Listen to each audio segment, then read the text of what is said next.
I have someone really, really special. I have someone called Doug Noll, who is actually has almost like a Hollywood style backstory. And believe it or not, and he teaches a technique called labeling that is very popular, especially by someone called Chris Voss, that uses this technique, especially in hostage negotiation, getting jobs or whatever. And many other people, hypnotists, use it to like regulate emotions. However, I found his technique to be the most efficient, but he just didn't end up here. Actually, Doug, weren't you actually like a really, really in-demand lawyer before this? And did you like leave like a really high-paying job to like actually pursue this?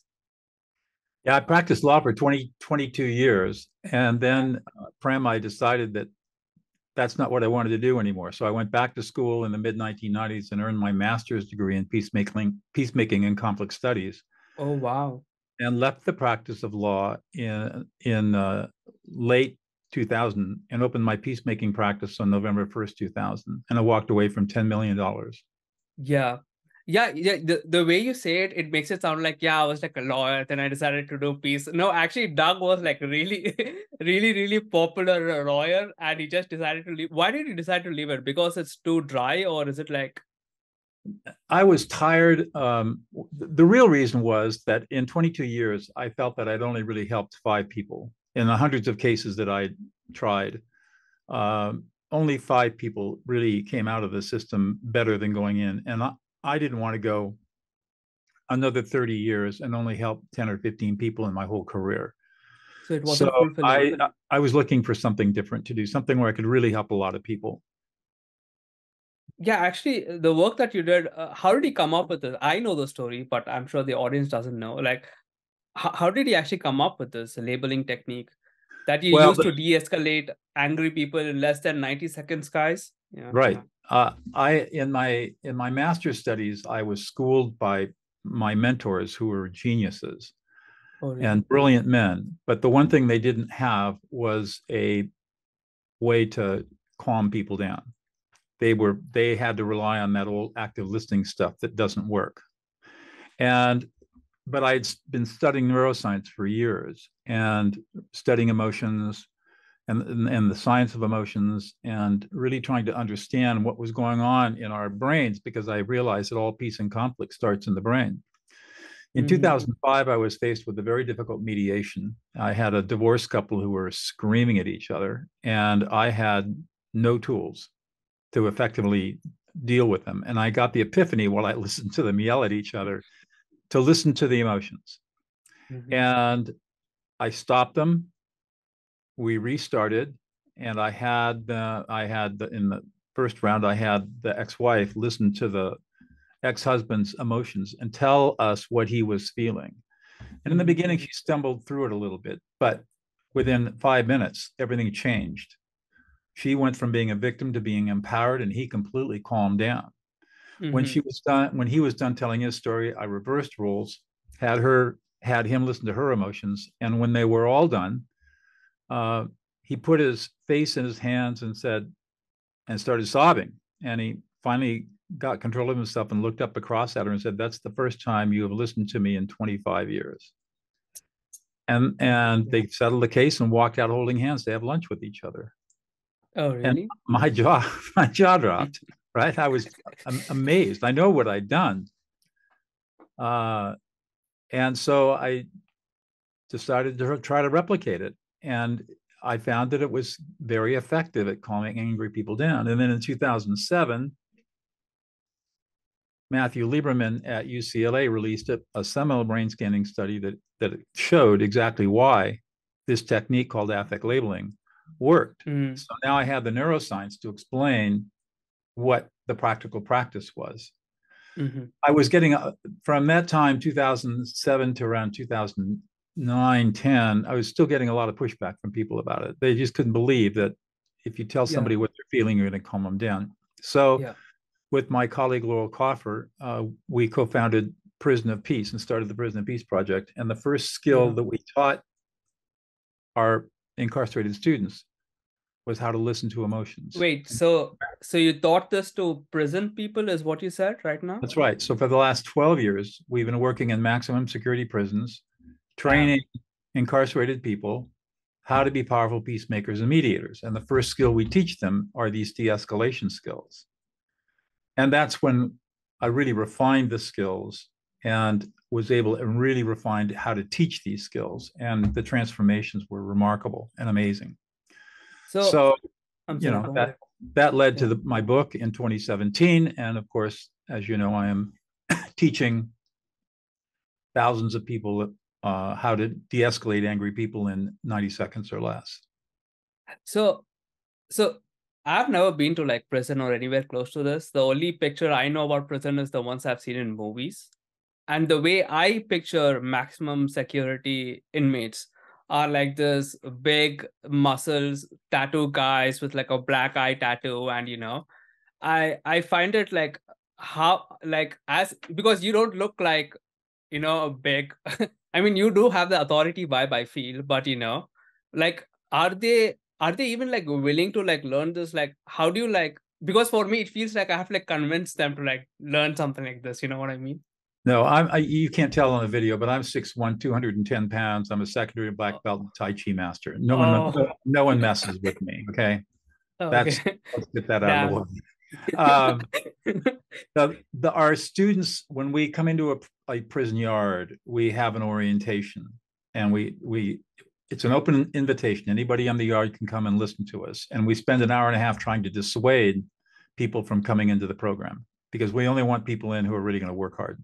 Oh, really? And then, but once they get into the program, they self-select in, and then we start training them, and they quickly, we have a huge waiting list for more students. It becomes the most popular class Bro. offered on a prison yard. And there are a lot of reasons for that. But think about this. You've got these people that are in prison for lifers or long-termers. They probably killed somebody. All they've known all their life is anger and violence. And we are offering to show them how to resolve all kinds of conflicts, including violent conflicts, peacefully, without bloodshed. Mhm. These guys flock to this. They don't want to be violent. They use violence only because they have to. It's all they know. But Yeah. when you teach them a different way of being, they love it, and they make it their life. Mhm. And that's why the transformations occur. So just to like summarize what you just said, you have a very specific technique called ethic labeling, which is Correct. very much different from active listening, like they teach it in coaching or something else, where you're just like repeating back or like paraphrasing what someone else said. You have something that is quite uniquely more direct. It's more like very much straightforward. And I'll be honest, as a third person watching in, it does feel a bit strange. It doesn't look like a conversation or Right. it doesn't look like a human interaction, to That's right. be honest. So let me stop you there and say you're Mhm. absolutely right. But Yeah. here's where my students make, and the people who don't know anything about this, make a big mistake. They assume that listening is the same as conversation. Mm. Listening is a completely different skill than conversation. Yeah. You're either listening or you're in conversation, but you're not doing both. Yeah. And a whole separate set of rules applies to listening than what applies to conversation. Mm-hmm. And what happens is people get confused. They see that there's this interaction going on between these two people.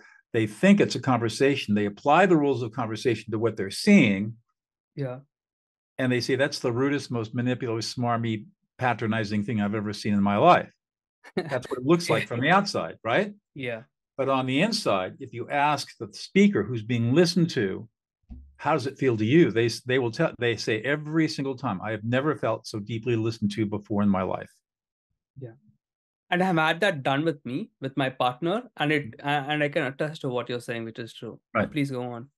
right, right.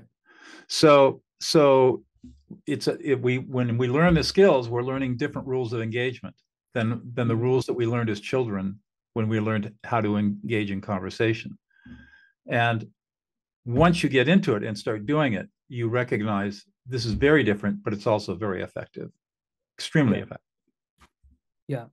Uh, One thing, once I did it to my partner and I actually started using it on people, I think the person, I've had it done to me. It feels very nice. I did it with people, and the reaction I was expecting is what? Why are you talking to me that in this weird way? Okay, Is the reaction I'm expecting, but in reality they don't even notice, that's right. and I'm like, I can't believe I got away with that. That's right. I know. If you're the only time you're going to get pushback is when you're not subtle enough. You're too pushy. Mm, yeah, And so that just means back off and let it sit for 15 minutes, come back and do it again, only be yeah, gentle with it. But yeah, most people, when you do it correctly, and it's very easy to do it correctly, it's not hard to do this. It just yeah. takes a little bit of practice and skill. Uh, the person that you're listening to will have deep gratitude because you've listened them into existence. You've Mm-hmm. created emotional safety. And for the Mm-hmm. first time in their lives, they feel like they've been deeply heard and understood. Yeah. So just to, my next questions are like more technical onto the techniques itself. So if you don't mind, can we do like a small demo where I'm like screaming at you and you ethic label me, and Sure. then we can like just to like demonstrate what the technique is about. But guys, he wrote a book called De-escalate. He also has a course called De-escalate, which is surprisingly very short, just seven videos, each video about 20 minutes, and it goes through his entire course that he actually teaches to the prison inmates, right? Right. That's a yeah. So and it's relatively inexpensive as well. The links are in the description. Please do check it out. However, here the crux of it is you're directly labeling the emotion.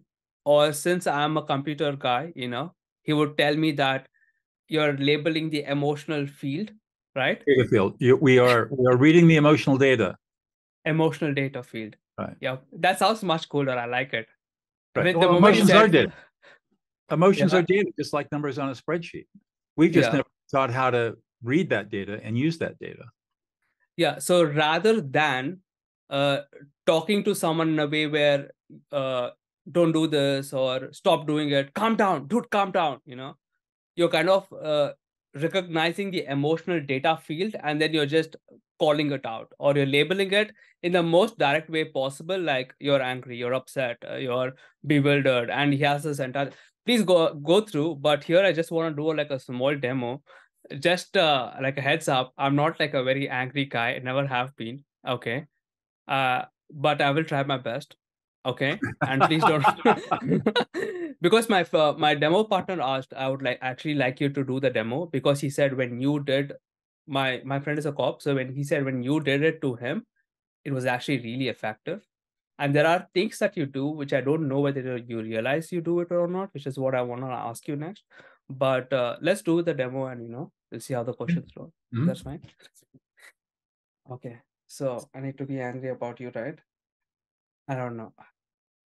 Man, why do you have like that disgusting black screen behind you? I do not understand, Doug. Like, why are you not more So presentable? Prem, Why, you're really frustrated. why, You're really angry.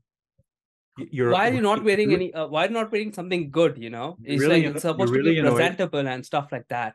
Yeah, you feel completely disrespected and insulted and disrespected, and you don't feel like you're being listened to or heard or appreciated, and you feel completely unsupported, and it pisses you off. Yeah, of course it And you're pisses me off, Doug. Like, I have some expectations. I have like some standards. Like, why are you not so meeting you're those really standards? you're really angry that your expectations aren't being met. You feel some embarrassment and humiliation around this, and you're sad because you want things to go right. You want things to be connected, and it's very upsetting and distressing when things don't go the way they want. And you feel abandoned and betrayed and Damn. unloved, and Okay. nobody's paying attention to you, and you're Yeah, really that's frustrated true. and angry. Yeah. Yeah, yeah. As a professional, I would expected more from you, Doc, like, So you're really disappointed and unhappy, and your expectations aren't being met, and that's causing you a lot of anxiety and a lot of fear, and it's also pissing you off. yeah, And you're not feeling respected. You feel like you're being insulted, yeah, and you don't feel like anybody's listening to you. yeah. That's nice. Cool. Okay. Yeah, actually, this is just, I didn't mean to like tell you anything or something. I'm just like letting you know it's like a drama play. However, there are things you did, and what the ethic labeling you did here was you like label my emotions. You're feeling this, you're feeling that in a very direct way. You don't use something like it sounds like, No, it seems like. no, You're just saying you're angry, you're correct, frustrated, you feel insulted. correct. Uh, so I think the first question I would like to ask is, how do you feel about the word really? The word what now? Like, really, like, Really? you Like you're feel really really angry? humiliated, feel really angry. I'm fine with that. I use Uh, that. yeah, that's fine. Okay, that's the It's an main emphasis. one. It's an emphasis word. Yeah. So if I So say, Prem, you're really angry, I mean, it's an yeah, emphasis word that suggests that, yeah, I really am angry. yeah. Uh, so just to deconstruct what's happening behind the mind, you're saying, according to what you're saying, is that there's like a part of your mind, and the way I try to like conceptualize and understand this is that there's like a reptilian mind that is activated, when you're in that emotional state. And it Mhm. feels that when you ethic label it, you're almost shutting down or turning that reptilian mind offline, and you're kind of like bringing your normal stuff online, That's right? as good a way to describe it as any. Technically, what's going on is that when you affect label, you are inhibiting the emotional centers of the brain, including the amygdala. And Mm-hmm. as those parts of the brain become inhibited, the right ventrolateral prefrontal cortex is activated. So you're literally turning on the thinking brain and turning off the emotional brain.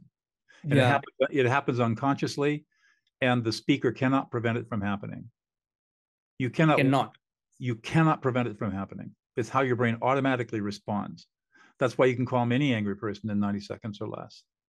The angry person has no control over this. Once you start affect labeling, their brain will react in a very predictable way every single time, and you'll calm them down. So one of the questions I have here is, why do you feel that is the case? Like, why? No, I'm not asking for like the scientific reason. Of course, when you app it label So, unconsciously, like, but here's what I think is going on. I mean, there's science behind this, but yeah, yeah. essentially, when we become emotional, our prefrontal cortex gets shut down, and we lose connection with what I can call our emotional database, which Okay. we should most people don't have a very good emotional database, right? It's pretty Mm-hmm. corrupt and pretty crummy. So what little emotional database they have, when they're not emotional, they're able to connect their affective experience with the emotional database and say, I feel whatever. Yeah. When emotions get strong enough, it shuts the prefrontal cortex down. And now we have no way of understanding what we're experiencing. All we know is we're experiencing something. We can't think about it. We can't process it. And so we go into reactive programming. We go back to our childhood programming. And Mm-hmm. that's when things get really ugly. When I affect label you when you're really angry, I am literally lending you my prefrontal cortex Mm-hmm. and providing my emotional database to you for the 60 to 90 seconds it's going to take for you to get back online and get control again. Interesting. Uh, so basically, what you're saying is that when that when the prefrontal context is offline, which is like in the front of the mind, right? And when the emotional mind is online, because it doesn't have access to the thinking part, it is relying on the definitions that you have made during the childhood when you're brought up, like the interpretations you have on a certain situation, Correct. or right. You're And losing, right. Mhm. You're losing higher level cognitive function. Mm. So you're just reacting in a very predictable way for in your how you are designed, or how you believe a certain thing or something like that. That's correct. Okay. So now let's go deeper. So I don't know whether you know this or not. There's a person called Chris Voss, and he is Where is it? his name is Chris Voss. Yeah, right You have here. his book, Split the Difference. Nice, nice, Right here. nice. Yeah, nice. He actually cites Lieberman's study. But Oh, really? yeah, he cites Lieberman's study in the book. He didn't write the book, of course. He had it ghostwritten. Yeah, yeah. And he stumbled on it too, but he stumbled on it late. He didn't figure it out until 2013, I think, 2014. Yeah, And yeah. But there. go Mhm. ahead. No. But his. I was just going to say he has a very primitive way of doing it. Mm. I developed this in 2005, and it's been a decade Tested. and a half more perfecting it, and I've got it very refined. From what I can read from Don't Never Split the Difference is that it works, but the way that he teaches it and the way that he practices it is far less effective than what I teach. Yeah, so that's what I wanted to ask you. So let's say, so when someone is talking to you with malicious intent, like Mm-hmm. the situations that he's in, where he has a hostage and the call starts with, send me a car, I'm killing this hostage in 30 seconds. Right. Like in that case, like what are you exactly labeling, because Well, you just imagine being in that hostage taker is scared, yeah, frustrated, maybe yeah, angry. I mean, there's just a part of this, the skill of all of this is learning how to structure emotional data. mm, So I structure data into 6 layers. yeah, We start with the anger emotions, then the disrespect emotions, then the fear emotions, then the shame emotions, sadness emotions, and the abandoned, unloved emotions. yeah, And you work through these 6 layers. So somebody says, I'm going to kill the hostage in 30 seconds. I said, oh man, you're really pissed off. And you're really frustrated. And I might pause for a mm, second and say, and you're scared. And this whole thing is really scary to you. And I'll makes just sense. pause and let him say more. Give me more Mm, information. You just start, where you think they're at. So yeah, they're scared, they're frightened, they're angry, they're frustrated, they're anxious. yeah. Then that's where you start. That's true. One more thing I do like about your technique is that there is no trying to control the other person. That's You correct. know what I'm, you know what I mean? I think No interest problem was, solving, no control. All of that comes later. yeah, I teach my students de-escalate, then problem solve. yeah, to So de-escalate. you, I don't try to control the other person. I don't try to tell them what they're I don't try to tell them how to feel. I don't tell them they're right or wrong. All I do is Hmm. reflect, this is what you're feeling right now. Okay. So it's almost like a dance that you're doing between de-escalating the situation and then slowly coercing, like getting the information and getting them to talk, stuff like that. Well, yeah, I guess you could call it a dance. Really, what I'm doing is the way I always start out is tell me what's going on, Mm, open-ended question. So now I'm inviting a story. So I start hearing the story, I start affect labeling, and what happens is, because now the person is feeling emotionally safe, they're going to tell me a yeah, lot more, and they're going to open up and tell me more and more and more and more and more. And as they tell me more, I'm going to get into deeper emotions that they don't even know they're feeling, and I'll yeah. start labeling those deeper emotions until Mm, finally we'll get to a point where they feel deeply heard, and they'll say, yeah, nod their head, drop their shoulders, and sigh, exhale, a sigh of relief. And that's when we're yeah, finished. That's when we're done. But by affect labeling, I'm actually encouraging, they actually feel safe to tell me more. yeah, So I really I don't have to use any more prompts. Tell me what's going on, start affect labeling. Now they start telling me stuff. The other thing that's really interesting is I interrupt them all the time, just like I did with yeah, you. I just jump in and I start affect labeling. I'm listening. I'm not engaging in conversation. It's okay for me to jump in and interrupt when I'm yeah. listening. It is not okay for me to interrupt when we're having a conversation. Yeah, it is. Yeah, or to like say it in a different way, it is not okay to interrupt with an I statement, but That's it is correct. definitely okay to interrupt with ethic labeling. With the And use, this is something I didn't think actually does work the way you said it would work. But when I tried the exercises with the partner, and I interrupted him, and I'm like, so tell me, how does it feel? Did you feel like, it was like I was like too pushy? And he was like, nah, it felt quite nice actually. And I'm Mhm. like, no way, do that to me. I want to experience it. Then he did it to me. Then I'm like, you know, even though you interrupted me, it didn't feel like my flow of thoughts was affected in any way. That's correct. So I didn't feel interrupted. That's correct. You know what I mean? People never feel interrupted when you do this.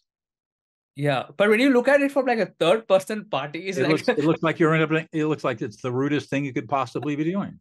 Yeah, it looks a little bit weird as well, and you But don't think this would work. That's but the that's why it's counterintuitive. It's counterintuitive because it flies in the face of everything we think we know about listening. And it's counternormative because we're focusing on emotions, not on rationality. And what I've that's learned true. is there's no such thing as rationality. The idea that human beings are rational is a total myth. It's a total lie. And in fact, even conceptually, there is no such thing as rationality. It's just a word that somebody made up, and it can't be defined. There is no such thing as rationality. What we do have are tools, thinking tools that we can apply Mm, to problems. But that doesn't mean that we're engaging in rational thinking. It just means we're engaging in a problem solving process, whether it be critical thinking or quantitative or qualitative analysis or probability analysis or scientific method or coding, yeah, doing that's all logic, yeah, branch logic and all that sort of thing. Those are just tools, thinking tools. But yeah, the fact that we use those tools doesn't mean that we're emotional. I mean, rational. We're all yeah, emotional. We're emotional beings. All decision making is emotional. yeah. Everything we do is emotional. True. That's true. But To I'm Mhm. going to say, since our culture doesn't respect that, this becomes counter-normative. Listening to emotions is against the norms of our culture. Do you feel it's because of the media? Because let's say the scene was happening in a movie. All right. Let's say you're telling me a problem. At least the kind of movies I've watched, that's a part where like the protagonist places like charm and it tells something really profound that changes the course of like the hero's, direction or like you know what I mean? Yeah, I don't think media has anything to do with this. The problems that we confront in daily life, anger and upset primarily, have been around for as long as humans have been around, right? Yeah. So Yeah. the media hasn't. If anything, the media has amplified bad ways to listen, but Yeah. certainly they've not. I don't think that we can blame the media for any of the interpersonal problems that people have. We can blame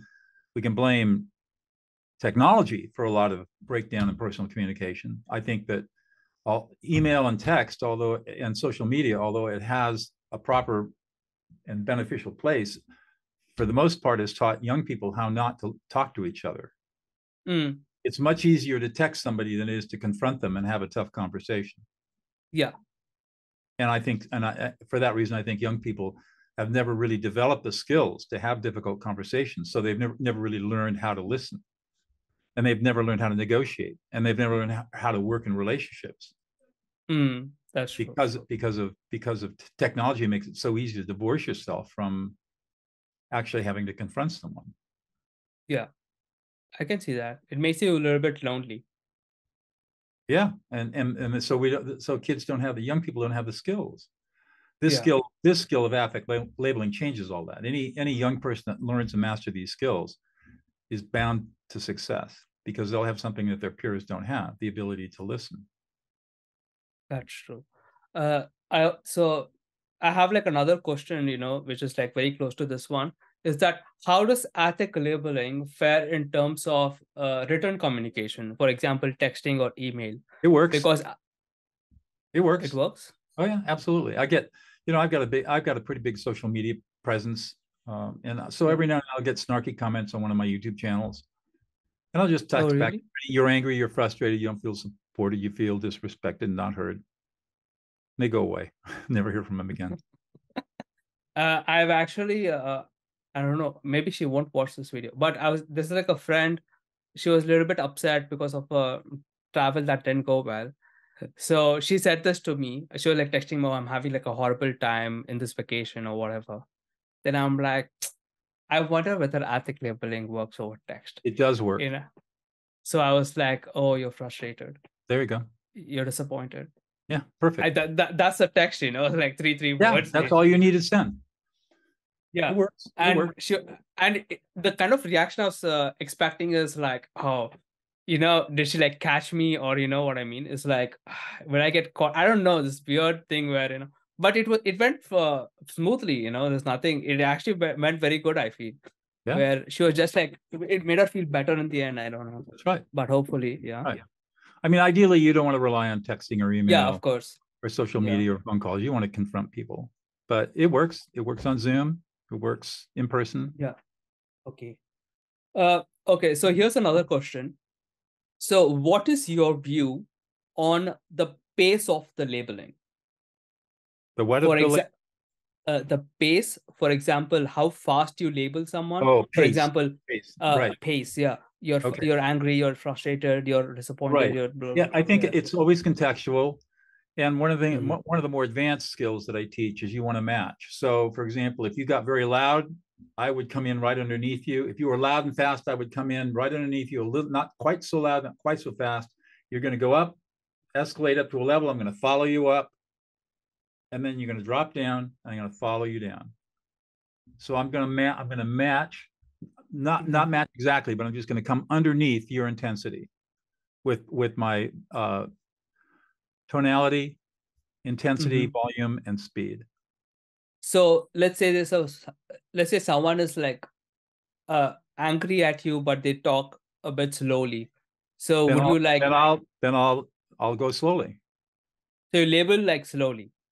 You're angry. Yeah. So supposing somebody's really mad at me and I'm just so pissed at you I can hardly see straight. I said, man, Yeah. you are really pissed off and angry. You are really frustrated. You're really annoyed. Mm. Yeah. Just follow their pacing. Okay. Uh, like a sub question under that is that what do you feel about labeling, let's say when you're using like consecutive labels in different levels? You mentioned that there are 6 levels that you work with, right? Right. I have noticed that sometimes when someone labels you're angry, you're sad, and you're lonely, let's say, for example, right? That would be very normal. For me, it was a little bit hard to process the other person said because it was like when you said you're angry, that kind of like makes them think. And then when I said you're sad, it kind of like it was like a bit too much, is what they said. No? Typically, if somebody's really angry, there are 6 or 7 emotions that are underneath that anger. And the anger Mm-hmm. is only the presenting emotion. Almost always, when somebody's angry, it's because they feel abandoned and unloved. And Yeah. so that's why you work through these layers. Because only when you touch on all the layers will you find out where the real emotion is, not just the Yeah. presenting emotion, and be able to de-escalate somebody. Uh, So you will de-escalate and say you're really angry, frustrated, whatever that is, annoyed, irritated, enraged. Then I'll drop to the next level and say you're disrespected, you feel insulted, you don't feel appreciated, supported, you don't feel heard, you feel ignored. Then I'll drop to the next layer. Oh, you're really anxious, concerned. oh, see, Then I'll drop to that's the next interesting. layer and I'll say you're really sad and distressed. Then I'll drop to the next, or I missed shame, humiliation. You're really embarrassed or humiliated. Then you're really Yeah. sad. You have a lot of grief. You feel a loss Yeah. of connection. You feel So, betrayed. And then yeah. you drop to the bottom layer, abandonment. You feel abandoned and unloved. Yeah. So you are working in layers. I'm working So the you layer. never like keep jumping between layers. Oh, yeah, I will. I'll come in. I'll say you're really angry and frustrated. I said, yeah. And you feel completely disrespected. Yeah. And it really pisses you off. So I went back up to the anger layer. Yeah. Yeah. And then I'll say, yeah. And then I'll say, and then they'll say a little more. And I said, yeah, yeah, you're really anxious and worried about this. Yeah, I'm really anxious and worried about this. And that pisses you off too. Yeah. So I went back up. And then I'll Yeah. say, Yeah.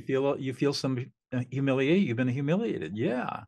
And that really pisses you off. Yeah. So okay. So I'm always moving between the layers. So what happens if I said, "Oh, you're angry, you feel abandoned"? Then I won't do it that way. I'm no. going to go through the layers in order. And I'm only Mm. going to touch the bottom layer after I've hit the other layers, because abandonment is a core issue for a lot of people, and that's Yeah. really deep. And there are some people where I won't even go there. It's not appropriate to go there. It's too intimate. Yeah. And so I just have to use discernment about when I'm going to how deep into the layers am I going to go? So it's almost like you're unlocking. Yeah. It's almost like you're unlocking different parts of their Mhm. emotional data field. That's a good way to think about it. You're unlocking different doors, Yeah. So letting it's like you're process. yeah. Yeah, that's a good metaphor. Yeah. It reminds me of like the Dante's Inferno, like Right. The the seven 7 layers layers of of hell. hell, Exactly. keep going. Yeah. Right. uh so Okay, so this one is like, when do you actually give the label, and when do you like actually pause? Like, So I will for pause. I will label, and then I will pause and let them talk some more. And then I'll label and let them pause some more. But I usually don't let them talk more than 10 or 15 or 20 seconds before I start labeling. I don't why want is any that? I don't want any of the emotions to get past me. Every time I see an emotion, I'm going to label it. And so I'll let Okay, them talk. And as soon as another emotion comes up, I'm going to label that. So I okay, want to label every single emotion that they're experiencing. So that means I'm labeling a lot. yeah, Sometimes they talk for a minute or two before I start seeing what's going on. yeah, So every time it's different. Every time it's contextual. okay. Uh, so what is your opinion on labeling different things like values, beliefs, dreams, ideology, or something like that? No, I don't label any of that stuff. what do you like? Does it do anything, or I think you get into trouble if you're trying to calm somebody down. You don't want to get into validating any kind of beliefs or values or anything like that. You want to just stick with emotions. Emotions are real. They're honest. It's what people are feeling. You can validate those, but oftentimes you're going to be de-escalating people that you disagree with. yeah, And I'm not going to validate the beliefs of somebody who I don't agree with. I will validate their emotions. yeah, I'd okay, be happy to do that, but I'm not going to validate their beliefs because their beliefs, in my opinion, are wrong. okay. So how do you feel about labeling positive emotions? Same thing. It's great. You want to make somebody really happy, label them positively. If you want to make kids really happy, children, label their positive emotions. It's just as effective as negative. We're just confronted with so much negativity that I focus on negative because Yeah, people are looking for the tools to deal with the emotional upset. But positive emotions are just as powerful. that's interesting. But so for me, when I label positive emotions, even if I say something like, "It sounds like Too you're weak. That's excited." too weak. You're really Really? Prime, you're really happy. Man, you are really excited. You're overjoyed with happiness. And you're The just tone is very interesting. Yeah. yeah, you're just really excited, happy, and you're really curious. And you Yeah, really I mean, you're really wanting to learn more, and the whole conversation is really exciting you and making you happy. uh, do you feel it has like an amplifying effect No, to the positive I emotion? don't think it No. amplifies. I think what it does is it validates. Just like in any kind of affect living. Yes, that's exactly what I feel. You really get me. You really understand how happy I really am. So, in a sense, ethic labeling doesn't actually de-escalate a person. It kind of like validates their emotions, with then thus de-escalates a person. Is what you're Well, suggesting? affect labeling does de-escalate emotions. No, no, yeah, yeah, it does de-escalate Part of the emotions. process is people feel validated. That's the experience they have after you have affect Yeah, labeled. And the affect labeling process itself has a known phenomenon in the human brain that causes de-escalation. yeah, So it actually, to my knowledge, is the only way that you can calm any angry person down in 90 seconds or less. There's no other skill out there that I've ever seen or heard of that works this way. interesting. Okay, so this is another question. So, so how does ethic labeling work in terms of a third person perspective? For example, let's say you're walking down the street, you see a couple fight. All right, the guy's like screaming at her. So how, like, would it work if you just go and then ethic label that person? All You're right. angry, I don't know. So one of the great rules in peacemaking is know when to intervene in a conflict and when not to intervene. Yeah, that's true. So when I'm in my doing my professional work as a mediator, and I Yeah, have very angry people, of course I'll affect label the people to calm them down. And I'll affect label right in front of them. I'll take one person and calm them down, affect label them, and I'll take the other person and affect label them. I won't walk up to strangers who are having it out and say, hey, I'm a peacemaker, do you need some help? I won't do that. people pay No. me people pay me big dollars for what I do. I'm not going to volunteer my services for free as a general public. No, that's true. No, I'm asking like, would it work if like, you just not even like introduce yourself, just say you're angry or something like that? Yeah, you do exactly the same thing. As a mediator, I do exactly the same thing that I would do if somebody was yelling at me. I would take the angry person that I'm working with in the mediation, and I would affect Yeah. label until they calm down. And Okay. if the other party needed to be affect labeled, I would affect label them until they're calmed down. Now they're Yeah. calm. Start talking about, okay, what's the problem here? What do we need to do to get this over with? What do we do to make things right? And start having, and then they get escalated again. I affect label them back down, and we go back to problem solving. It's an iterative process of de-escalating then problem solving. So actually, one of the contexts that my friend actually requires this information is that he's actually a cop, right? Uh-huh. So he has to like intervene. So he does have the authority to intervene. Okay, and I agree with that. I mean, and if it's your job to intervene, then yeah, this is your go-to skill. yeah. Of You course. use this skill in fact, I've had a lot of law enforcement, and it's not monolithic, but we've seen a lot of tragedies over the last 5 years of Yeah. law enforcement not knowing how to de-escalate situations properly. And a lot of grief can be avoided if law enforcement embrace these skills and learn how to teach their peace officers how to truly de-escalate angry people. Yeah. Make a huge difference in policing. I've talked to a lot of law enforcement people over the years, but nobody's ever really hired me to come in and do the teaching, because Yeah. for a whole bunch of different reasons. Why is that? One, they prefer to be trained by law enforcement people themselves. I'm a lawyer. Okay. Do they really want to be trained by a lawyer? Two, they don't have the budget for it. Three, they have so many pressures, training pressures, that the idea of bringing in something new like this that's been totally tested, but new is just, they're very conservative. They would much prefer to stay with what they know, even though what they know doesn't work.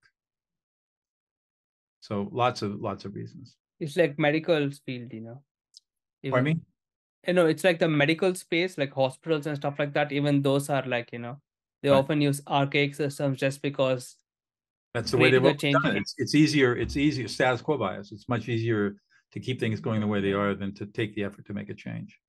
So a sub question under this, let's say you're a cop and you have to intervene, but let's say this guy is screaming at his wife.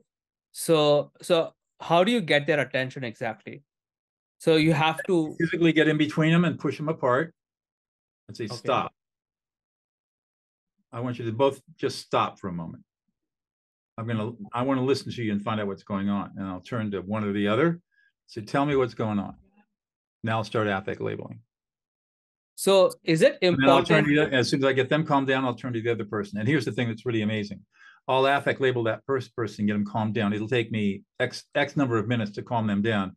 When I affect label the other person, it'll be half the time to affect label to calm them down. It's much faster affect labeling the second person to calm them down. Oh, really? So is it like right? So is it like a requirement in ethic labeling that they have to they have to be in a conversation with you? I mean, not a conversation with you. For example, for you to ethic label him effectively, do you have to first engage him to like talk to you, and then you can Yes. ethic label him? Yeah, because otherwise I wouldn't know what's going on, and I wouldn't be able to penetrate the deeper emotions. Okay. So I want a story. Tell me your story. Now, as they start to tell me the story, the emotions will come up, and now I can start affect labeling the emotions. And the more I affect label, the more comes up, the more I can affect label, the deeper I can go. Yeah. So if someone is actually having conversation with you but screaming is actually better than someone just avoiding you and stonewalling. Right? That's correct. Although I can take somebody who's stonewalling me and avoiding me and affect label them too. What you like? Well, think about You're it. sad. So I'll say, Prem, I'd like to make a couple of observations. I've noticed you've really been avoiding me. So you're feeling really anxious and concerned, and you're feeling tense.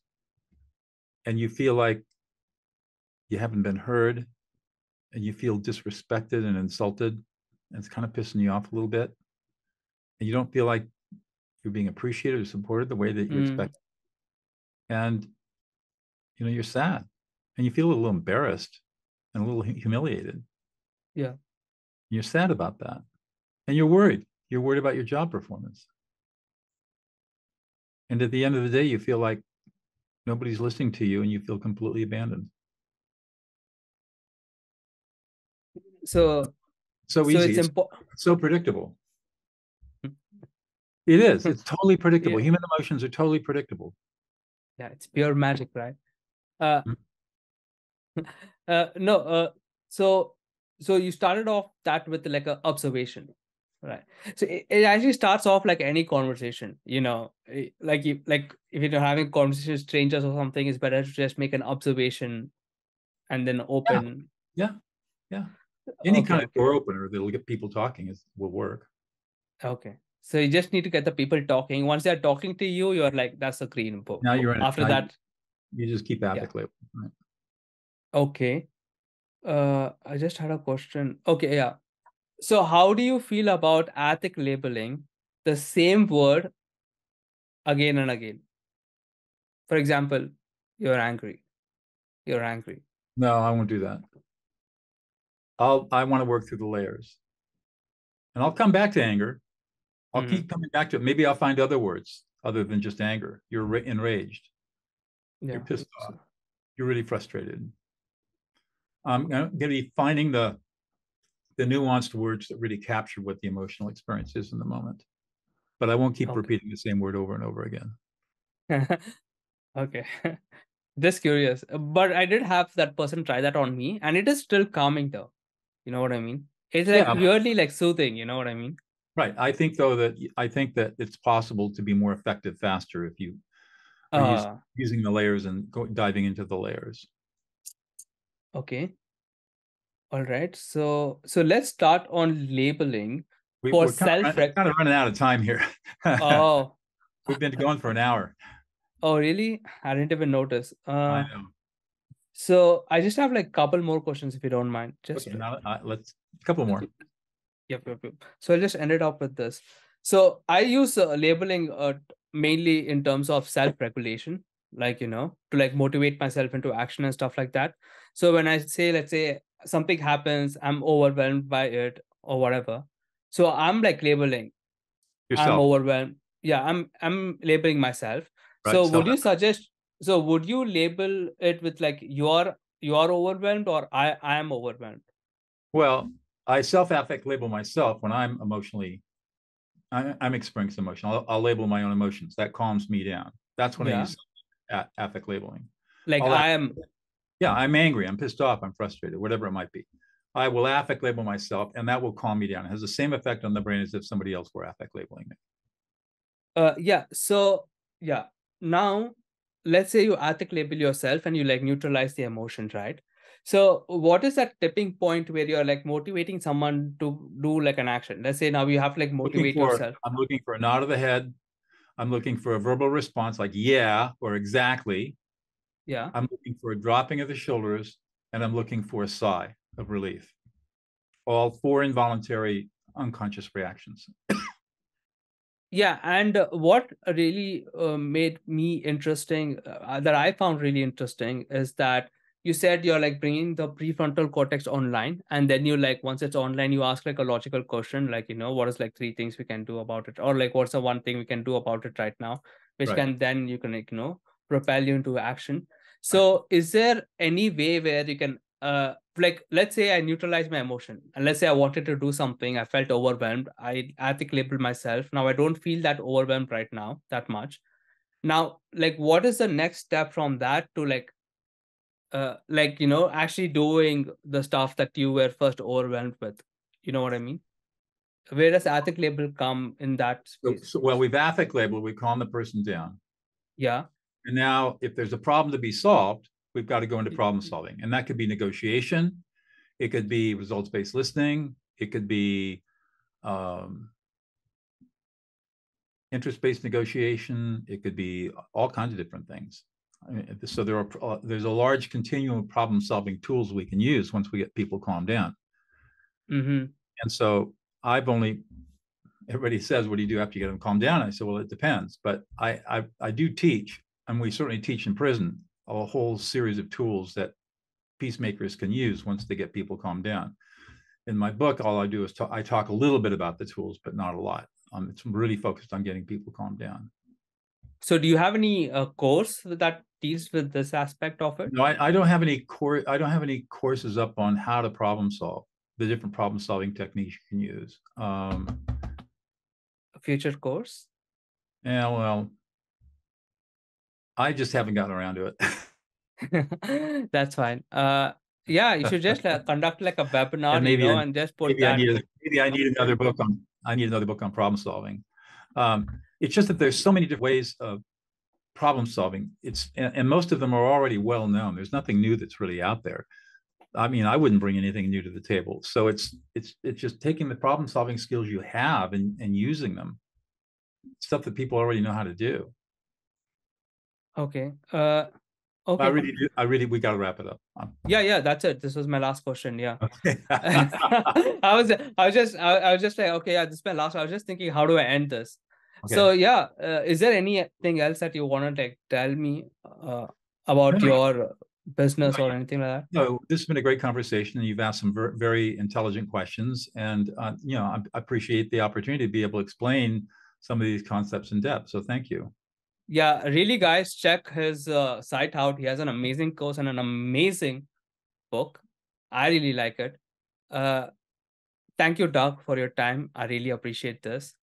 And You're welcome. You're welcome. Thank you so much. Yeah.